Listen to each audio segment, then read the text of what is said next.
Before we get into the video, could everyone please subscribe to my Endless Diary Tales channel? Thank you so much.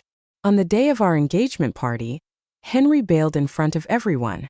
I got on stage with a mic and announced, "Today is actually my promotion celebration, so enjoy the food and drinks." Later, when Henry tried to plan another engagement party, I sent him an invite saying the engagement is off, but come to celebrate my wedding. "Karina, I'm sorry, but something came up with Summer. I need to go right now," Henry said, holding his car keys, trying to apologize. I had just changed into my dress, ready to toast, almost thinking I misheard him. "Henry, do you know what today is? It's our engagement party." Out of respect, my family took off time to be here, and Smith's parents are sitting at the head table waiting. Now he's saying he needs to leave for Summer. Unbelievable. Henry was all anxious.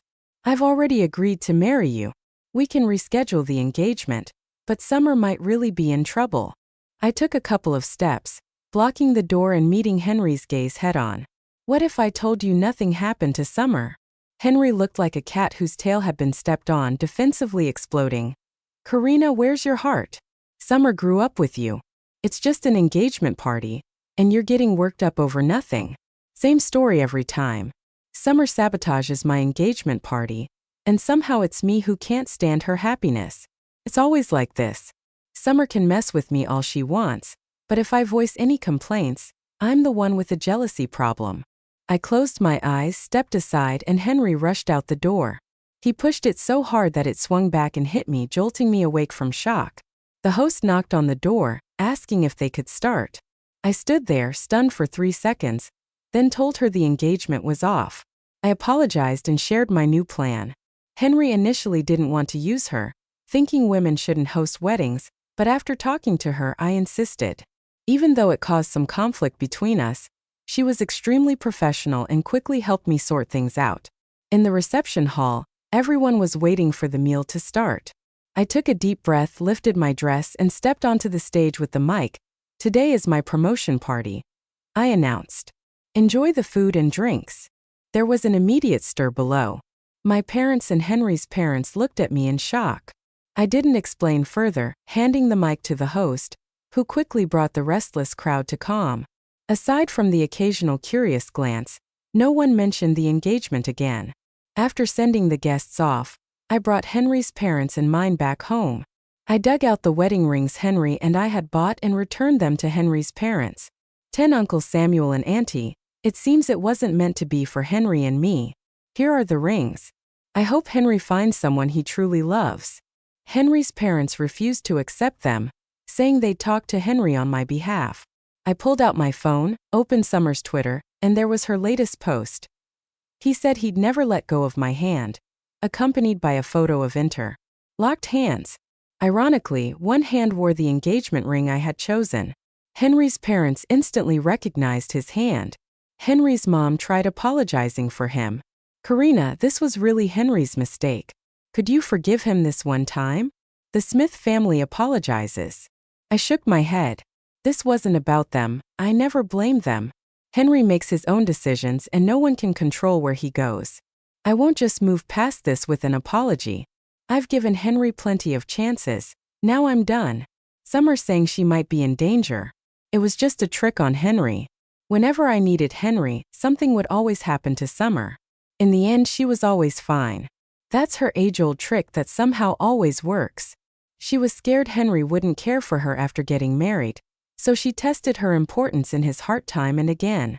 Henry proved he wouldn't abandon her. Despite our plans to marry, fine, I'll be the one to walk away. I got up early for a jog, picking up breakfast on the way back. My mom hesitated, then finally asked, "Karina, what did you mean yesterday by celebrating your promotion?" I swallowed, then replied, "Mom, my boss plans to open a branch in the north and asked if I'd be interested. I think it's a great opportunity, so I agreed." "But sis, you said before that it was way too cold up there, and you wouldn't go even if threatened." My brother looked up, confused. Mom quickly inserted a straw into his drink. I grinned at him. No choice, the offer was too good. I hadn't wanted to go because Henry didn't want us to be far apart. We were about to get married, and long distance wouldn't be good for us. But now Henry's just not worth it. When I walked into the office, my boss seemed a bit surprised. We'd worked together for years, and he knew I never changed my mind. This was the first time I thought once you decided something you wouldn't regret it. He said, "I was already thinking of someone to replace you since you changed your mind. This spot is still yours. When can you go? Need any time off?" I shook my head. "No need. I'll be ready right away." I wrapped up my work, handed things over to my assistant, and booked a flight for the next day. After landing, I turned on my phone to find dozens of missed calls from Henry's parents, my parents, and even my brother. But the shock was seeing Summer's name. Apparently, she and Henry tried calling back to back while my phone was off during the flight. I wasn't interested in dealing with it, only calling my parents back. They picked up quickly. "Karina landed safely? Someone there to pick you up? They say it's really cold. Dress warmly." My mom started to fuss. Before she could continue, my brother grabbed the phone. "Sis, that jerk Henry called today asking where you went." "Don't worry, I didn't tell him. Let him stew a bit, show him what's what." I chuckled faintly. I wasn't planning on letting him stew. What's the point for someone who doesn't matter? The line went silent. I heard some pushing noises, then my brother's voice. "Are you serious, sis? You're really done with H?" "Henry, yeah, I'm done." We chatted a bit before hanging up. As soon as I got out of the airport, I hopped into a car. An old friend came to pick me up. When John found out I was coming to City B, he insisted on picking me up, so I sent him my flight details. He was behind the wheel, chatting away with me. "Why are you in City B? Aren't you the one who hates the cold the most? Why didn't Henry come with you?" Rubbing my forehead, I replied, "I'm here for the branch office. Henry's with Summer now. I have nothing to do with him." He quickly turned his head to look at me, and I had to remind him to keep his eyes on the road. The days ahead are long. I don't plan on going off the deep end over Henry. John pulled the car over, determined to get the whole story, so I spilled everything about Henry and Summer. Henry got it wrong from the beginning. Summer and I were never friends. From the first time I laid eyes on her, I just couldn't warm up to her. Summer was always the delicate one, always needing protection. At my birthday party, Summer claimed her parents weren't home, and she was scared to be alone. Henry didn't even finish singing the birthday song and dashed out to her. The next day, he came back with a little cake to make it up to me. "Don't be mad. I just felt sorry for her," Henry assured me with a hand on his chest, promising that I was the most important to him. But later, the gift I gave him showed up with Summer. Henry was off at some extracurricular class, and Summer dragged me to her place. I was forced to go. Passing through the living room, she knocked over a figurine. It shattered into pieces. She hurried to get a broom and purposefully moved slowly. I clearly saw my name on the base of the figurine. I couldn't help but pick it up. It read, "Henry is the world's biggest fool, Karina." I'd scrimped and saved for months to give that to Henry for his birthday. When he got it, he almost jumped for joy, kissing it repeatedly and swearing no one would take it away. Yet there it was at Summer's place, broken. I swallowed my disappointment and asked calmly why the figurine was there. Summer looked sorry. "Henry gave it to me. I've always wanted it, and he said he had it at home, so he gave it to me. I accidentally broke it. He'll be mad if he finds out. Karina, please keep it a secret for me." I was too young to hide my feelings, so I ran away with just the broken base. I didn't speak to Henry for days. When Henry came to see me, I thought he was going to apologize like last time, but he came with a stern face. I only lent the figurine to Summer, and I told her she could call me if her parents were away. "I apologized before, and you said you weren't mad, so why are you causing her trouble?" Trouble for Summer? I was clueless. When did I ever do that to her? Henry was seething. "Don't play dumb. Didn't you go to her place and break the figurine on purpose?" Sniffling, I blurted out the truth. "Summer said you gave it to her, and she broke it. I never touched it." But Henry didn't believe it. "Karina, if you're gonna lie at least come up with something better." Summer treasured that figurine. Even borrowing it in a box, how could she break it? "Even if you're upset, you shouldn't accuse her." Henry scolded me as I tried not to cry. I refused to apologize to Summer, leading to a lengthy Cold War. Things only thawed when Summer had family trouble and was taken back by her grandma. I never thought Summer would come back around. By then, Henry and I were official. He organized a birthday party for me. Summer, in a white dress, timidly followed Henry and wished me a happy birthday. My friends, unsure of who she was, stood awkwardly until Henry introduced her as his sister. I frowned, unhappy, but Henry's pleading eyes silenced me. Summer, however, wouldn't let it go. She pulled a figurine from a box at the door, offering it to me. "Karina, this figurine caused fights between you and Henry. I'm giving it back, hoping you're not angry, and that you two get along." The mood turned icy. Henry and I both looked uneasy. Summer's appearance made my birthday especially awkward. Worse, Henry and I fell into a pattern. Whenever I needed him, Summer needed him too for some trivial matter. Henry said she was alone here without friends, so he had to help her. But I was different, I had lots of friends. I struggled to explain to him that some things are different when a boyfriend helps than when a friend does. He understood I was uneasy and promised I'd always come first, even arranging a special trip for me. For that, I had to turn down a project from my boss. I remember my boss frowning, saying, "You should know what this project means." I did. It meant a promotion, a raise, and recognition for my years of hard work. Still, I gave it up. But Henry didn't show up. I found out via Summer's Twitter. She posted a photo with no caption. In it, Summer wore a revealing swimsuit, Henry's hand at her waist as she looked pale and frail. The photo left much to the imagination. I stayed holed up in the hotel, not leaving for a day and a night. Henry finally rushed over, eager to explain. So the day we were supposed to leave, Summer suddenly called, saying she had nearly drowned and was super scared. Henry rushed off to see her before he even told me what was happening. Turns out it was nothing serious. Summer was learning how to swim, got a leg cramp and swallowed some water. She asked Henry to stay with her for a bit because she was still shaken up. I listened to the whole thing with a straight face, thinking about breaking up. But then Henry just held my hand and pleaded, saying he realized his mistake. He promised it wouldn't happen again and mentioned that our families had already picked a date for our engagement. I was just staring at the engagement ring, and a strange thought crossed my mind. Maybe if we got engaged, Henry would finally choose me for sure. Somehow I found myself agreeing. Reality gave me a hard slap afterward. Saying I wasn't upset would be a lie. Henry and I grew up together, but some new person walks in and everything changes. I tightened my grip on the steering wheel the more I listened. Just before I could blow up, my phone rang. It was Henry. "Karina, we're getting married. Can't you just grow up a bit this time? Summer's really in trouble. Don't act like you did when we were kids. Don't be petty, okay?" I let him finish and then I quietly replied, "Okay, I'll be the bigger person." He probably didn't expect me to be so cooperative this time, so his tone softened. Then, "Well, could you apologize to Summer? Just apologize and everything will be fine." I gripped my phone tighter and double-checked with Henry. "Are you sure?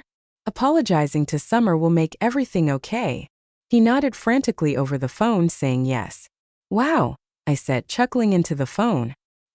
He said it himself, "It's over. Sorry, Summer, for wasting so much of your time. Hope you two are happy." Before Henry could reply, John snatched the phone from me. "You'll regret this." John yelled at Henry before hanging up, then looked at me awkwardly. I couldn't help it. "You're not mad, are you?" I shook my head with a smile. "Of course not. Why would I be angry at a friend because of some stranger?" I wasn't sure how Henry managed to find me. When I opened the door, he looked disheveled. "Henry, why are you here?" Henry stared at me intensely. "What did you mean by what you said that day?" "What did I say?" I was a bit confused for a moment. Henry pressed his lips together. "You wish Summer and me happiness. Why would you say that?" "Oh right. All those times he ran to Summer, I just thought he had feelings for her. Was I wrong to wish them well? Did he actually like someone else? If he had a crush on someone else, maybe my choice of words wasn't the best that day." I thought for a moment and decided to take it back. "Sorry, I didn't know you don't like Summer. Want to tell me who you really like? I can wish you luck with them instead." Henry's eyes were slightly red as he looked at me. "You know I didn't mean it like that, Karina. You know I only love you. I've told you I'm only going to be with you. So it was about that. How unlucky." With disdain, I dusted off imaginary dirt and moved to shut the door. But Henry held on to the door frame, not letting it close. I really can't figure him out sometimes. I'm the one who backed out of the engagement, embarrassed myself, and yet he's acting like I abandoned him. Did canceling the engagement piss him off? And now he's just trying to be difficult with me. Karina, there was really a reason for everything that day. I'll make it up to you with something better than last time. Henry stood there rambling while neighbors started peeking out curiously. I hated being the center of gossip, so I told Henry to wait downstairs at the cafe. Once I wrapped up work, I drove over to meet him. He was still patiently sitting there. I sat across from him, my eyes catching his phone with dozens of missed calls, all from Summer. I nodded towards it. Maybe you should take those, and then we can talk in case it's important. But Henry didn't move. I've already told her. If something's up, they'll help out. Oh, I said, taking a seat. So Summer has other friends too. He looked at me all nervously, tried reaching for my hand, but I ducked away. I had my limits. Can't touch someone else's guy. Stirring my coffee, I started jogging Henry's memory. Remember when it was my birthday? Everyone was singing for me, but you went off on your own, said she was scared alone because her parents weren't home, and you promised to be there for her. Henry, don't you remember? You also promised to spend my birthday with me. Henry quickly explained. I thought it'd be okay since you had so many people with you. I waved him off and continued. That little toy I got, I saved up for ages to buy it for you. My mom freaked when she saw the price. I held on to it for dear life because I wanted to surprise you, but then it ended up at Summer's place. I was heartbroken. Something I worked so hard to get you just ended up with her so easily. Henry seemed desperate to justify it. She said she really liked it, but it was hard to find. She just wanted to borrow it to see. No, I stared straight into Henry's eyes. That's not it, Henry. She told me you gave it to her, then broke it herself. I cried, holding those broken pieces with your name on them, waiting for you to explain. And you came all right to blame me for bullying her. Henry slumped a bit, no longer jumping in to defend himself. Then there's what happened after we started dating. Henry and I getting together was just a natural progression. Uncle Samuel and my dad go way back. Over the years, we've always moved together. Henry and I are practically inseparable. When summer rolled around again, I thought this time I had it in the bag. Thinking back, I still get a bit sentimental. Henry at my birthday party. Karina got me a Luffy figurine not out of kindness but to remind me she once beat me. It was your favoritism that gave her the confidence. She kept provoking me. Even the trips you and I had planned could get cancelled if she decided to change her mind. You're scared about her drowning, but did you ever think I might be scared too? Being alone in a hotel room somewhere new? Henry, I'm afraid of the dark. My voice was super soft, nothing like when I usually mess around with Henry, but his eyes got all teary. The hotel Henry booked was deep in the mountains, an ideal spot for a hot spring. But wouldn't you know it? The power system went on the fritz, and the whole place went dark. I had childhood trauma about the dark, and Henry knew that. Even when I sleep, I keep a little night light on. That night, I didn't dare close my eyes for a second, and when Henry found me, I was too muddled to think and went along with the engagement. Little did I know it was going to backfire miserably. I let out a self-deprecating laugh. When you left that day, I actually felt relieved. Relieved you chose her, so there was no way for me to go back. If anyone asks, make sure to tell them you were the one who didn't want me. Otherwise, it'd be pretty embarrassing. About pride as a kid, now I've given you enough to save face, so remember that. The more I talked, the more I smiled. I just looked at Henry, and tears started streaming down his face. His hand biting into his palm. I got up to leave, and he stumbled a couple of steps and grabbed my hand. Karina, I know I messed up. I really know I messed up. I'll change for real. I'll change. I never didn't want you. You're the only one I've ever loved. He held on to me tight and I couldn't break free for a moment. So I just looked back at him. Henry's eyes were all red from crying. I'd never seen him like this. I tried to pry his fingers off, but he clung on, shaking his head and pleading. Don't go, Karina. But you're the one who always leaves first. I glanced down at Henry's hand. How can someone keep hurting others and still claim they love them? I just don't get it. It felt like Henry was scalded or something because he quickly let go and then tentatively reached out but held back. Did I hurt you? I'm sorry, Karina. I won't do it again. Please forgive me this once. This time I didn't say a word and turned away, pushing the door open. I didn't look back. Starting the branch office wasn't easy, and I hardly got back home. It was just 2 days before New Year when I finally went back to see my folks. Henry's place was just on the other side of the wall from mine. From my window I could see his yard. I pulled the curtains shut and didn't look outside once. After breaking up with Henry, I deleted all his contacts. I walked past Henry's house around a dozen times over the New Year holiday but never stepped inside. Even when Henry's mom warmly invited me in for a drink, I politely declined. On the 5th day of the New Year, John stopped by to wish us a Happy New Year. When my dad heard John had helped me out a bunch over there, he insisted he come inside for a drink to show his gratitude.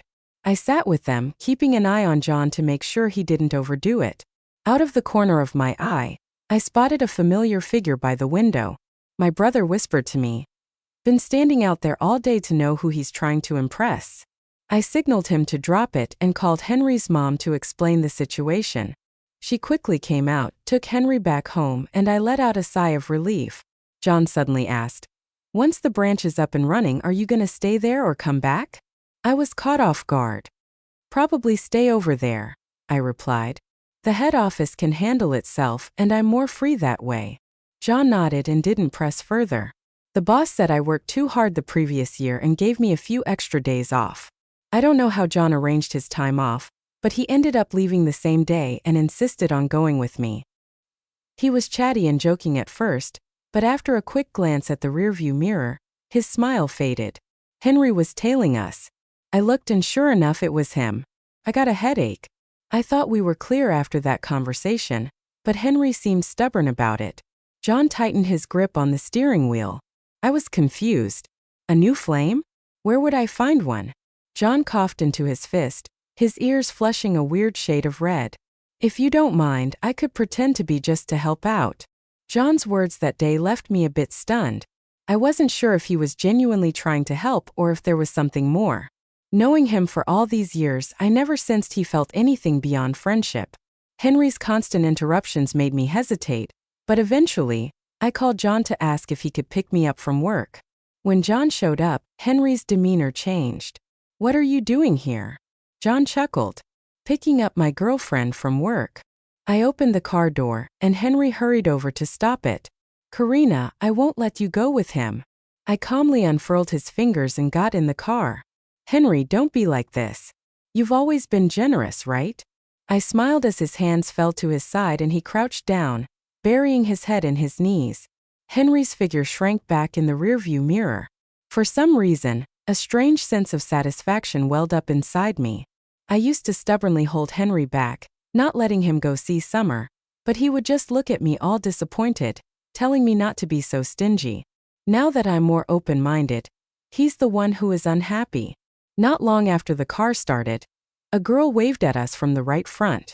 John slowed down and stopped, asking what she needed. The girl peeked inside the car, and her face changed a little when she spotted me. "John, could you give me a lift? I have something to do near your place today." John frowned, glanced at me cautiously, and shook his head. "No can do. I'm taking my girlfriend somewhere, and it's not on the way. You should take a cab." He rolled up the window and drove off, and I didn't say a thing the whole time. John felt the need to explain to me, though. "She's a junior from my old lab who just transferred here. I haven't met up with her." I chuckled. "Our relationship is just pretend, so why bother explaining?" Henry is different. Every time he went to help Summer, he felt it was only natural, just friends helping each other. If I tried to stop him, I was just being unreasonable and petty. I've learned not to interfere with others' business. John watched me for a long time and realized I genuinely didn't care. His knuckles whitened on the steering wheel.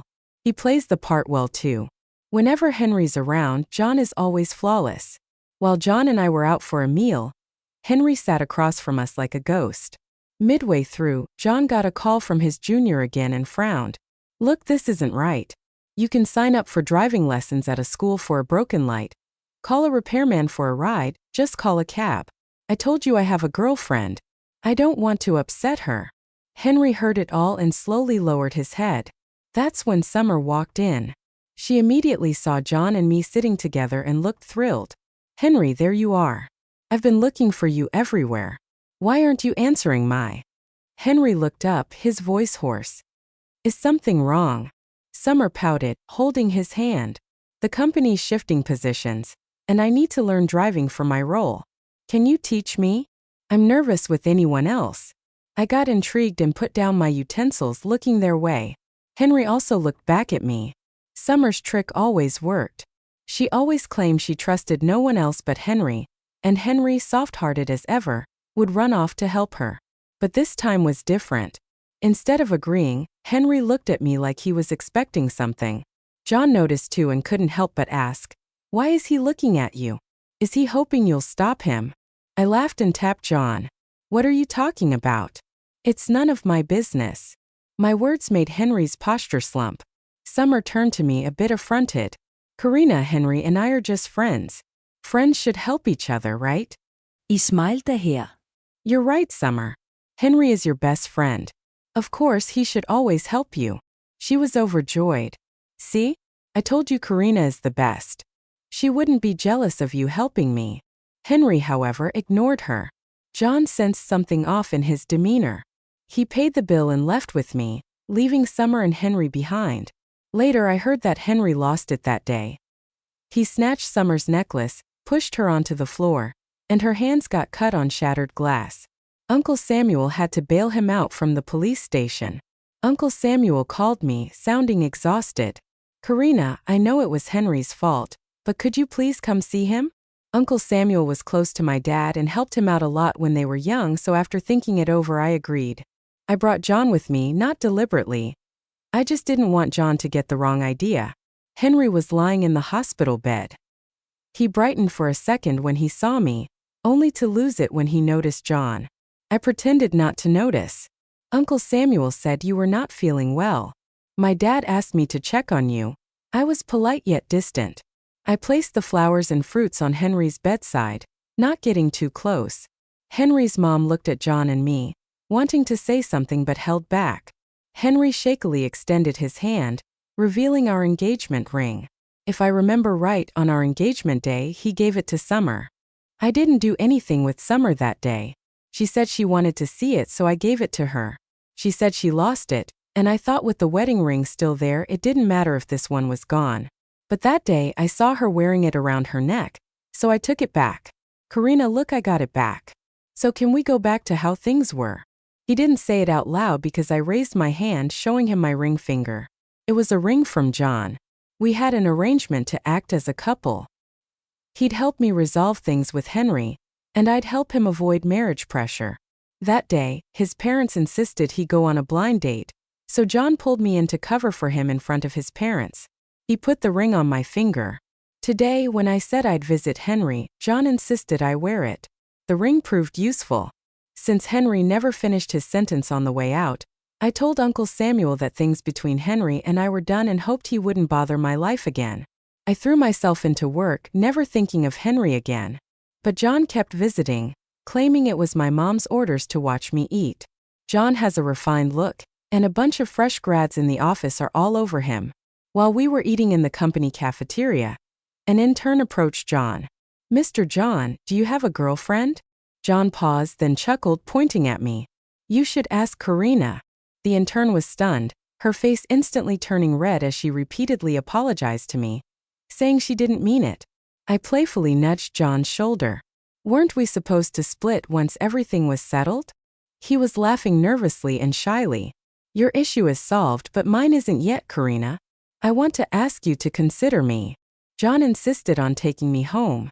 He knocked on the door for ages, but no one answered, so I couldn't help but comment, "Looks like your uncle and aunt aren't home. Maybe we should come back another day." Suddenly, there was a response from inside. "We're home. We're home. Just a moment." The door opened, and his mom smiled brightly, warmly inviting me in. Uncle and aunt were bustling around, pouring me tea and washing fruits while John went to help with the vegetables. John's mom pulled me into his room. She took out a dried mango seed from John's drawer, and I was confused. She glanced toward the kitchen, making sure John wasn't watching, and then revealed the story behind the mango seed. In junior year, John unexpectedly brought home a mango and kept it on his desk every day but couldn't bring himself to eat it. John's mom first thought he was craving it, so she bought him a bunch of mangoes, but John didn't touch them. He just kept caressing the one on his desk. Finally, she couldn't stand it and asked, and John gave a vague answer. "A classmate gave it to me." What kind of classmate gives a mango, watching it every day but not able to eat it? It's strange. John's mom's question was answered after John's senior year. Many classmates came to John's house for a visit. His mom left a stack of mangoes and John peeled one too. He shared it with all the classmates, including me. John's mom said only the one I got was peeled by John himself. After he graduated college, his professor tried hard to keep him, but John insisted on coming back. Then suddenly John's mom heard from my mom that I was seeing someone. The story stopped there. She said the whole time she was pushing John to date because she hoped he would move on, not really to rush him. I guess he didn't tell you he's liked you for a long time. After coming back from John's, a lot of old memories started coming back to me. In high school, people often teased me about John. When the class organized a hiking trip, John stubbornly refused to go. My seatmate said if I asked him, he'd definitely agree. For the graduation party, the culture secretary wanted John to host. He initially declined but agreed after finding out I was the female host on the day of the graduation photoshoot. Many girls asked to take pictures with John, but he refused everyone except for the group photo. The only individual photo was with me. Once the truth came out, those strange things finally made sense. When I found John with that only photo, his face turned bright red. Care to explain? He just closed his eyes and admitted, "So what if I have a crush on you?" He kept his eyes closed, waiting for my reaction. My lips brushed his cheek, and his eyes flew open. Our wedding invitations went out soon after that. John told me he noticed me because he saw me give someone else Henry special treatment. He envied such obvious favoritism. Henry wasn't worth it, but someone else was. We chose the same hotel for our wedding as the one I was supposed to marry Henry. John said he wanted to erase my past embarrassment. I couldn't argue with him, so I agreed. While booking the venue, the staff gossiped, saying another couple was booking an engagement party with the same name as me. I laughed it off, not paying much attention. On the wedding day, as John and I stood greeting guests, I saw the opposite venue. Henry was there wearing the same suit, looking back at me across the way. He approached, saying, "Karina, let me pay you back for what I owe." I took one of our wedding invitations and handed it to Henry. "No engagement party. Come enjoy our wedding." Henry could barely hold the invitation. Opposite sat Henry's relatives, who once mocked me. They looked as I walked the red carpet with someone else, never looking back again. Later, Summer lost her job. It was at Henry's aunt's company, and she had tolerated Summer because of Henry, but Summer messed up a huge deal during a meeting with a client and his wife. Summer spilled tea on the client and didn't realize the gravity of the situation. She coyly asked the client for help, saying she twisted her ankle and if he could help her sit. The client's wife stormed out. Henry's aunt was furious and called Henry to pick up Summer. Henry didn't cover for her, telling his aunt to handle it professionally. Without hesitation, Summer was fired and the word spread within the industry. She wasn't blacklisted, but her prospects were gone. Summer sought help, but Henry didn't open the door. Uncle Samuel visited my house side and told my dad Henry had finally grown up. I sat beside them, didn't say a word, just held John's hand tighter.